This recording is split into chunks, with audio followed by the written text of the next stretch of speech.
Okay, real question. What actually happens to your data after you hit submit? Does it just sit there forever? Not exactly. Data lives an entire life, from the moment it's created to the moment it's destroyed. There are 6 stages. Let's follow one student record through all of them. It starts when a student applies to college. She fills out the form, enters her personal information, and clicks submit. That's the birth of the data. Before the system accepts it, it checks everything. Is the information complete? Is it in the correct format? Does this record already exist?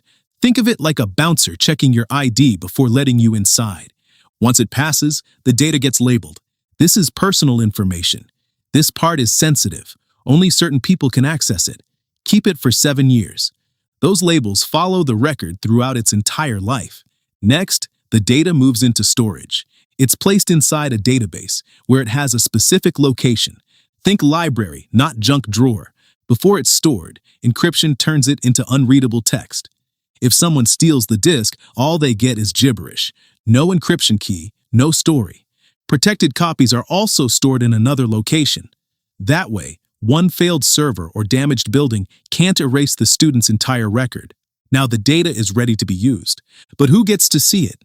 Only people with a valid reason. An analyst might be allowed to read certain information, but not change it. Think of it like a museum. You can look, but you can't touch.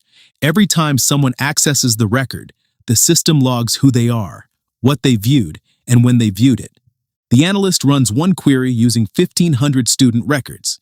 The result shows enrollment increased by 12%.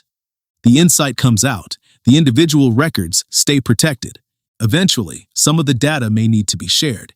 This is where the risk increases, so sharing comes with rules. First, there must be a valid purpose and an approved agreement. Then the organization sends only what's necessary. If the other organization doesn't need the student's birthday, it doesn't receive the birthday. That's data minimization. The information travels through an encrypted connection, and the transfer is recorded in a tamper-resistant log, a trustworthy paper trail from beginning to end. Now 18 months pass, and nobody regularly uses the record, so it moves into encrypted archive storage. Think secure attic, not living room. Why not delete it? Because the 7-year retention period hasn't ended. The record costs less to store, but it remains indexed so authorized people can find it when necessary. Finally, 7 years pass. Before anything is deleted, the organization checks for legal holds, investigations, or another valid reason to keep it. If nothing is pending, the data owner approves the destruction. The active record is securely deleted. Other copies are removed according to policy. Backups are deleted, expired, or made permanently unreadable. Then the organization records proof that the destruction happened. Basically, a death certificate for data. So remember the 6 stages. Create with care, store securely, use responsibly, share only what's needed, archive for the required time, then destroy with proof. That's the data life cycle. Protect it from the moment it's created until the moment it's truly gone. If you enjoy this video, don't forget to like and subscribe to our channel for more content like this, and comment below what kind of video do you want.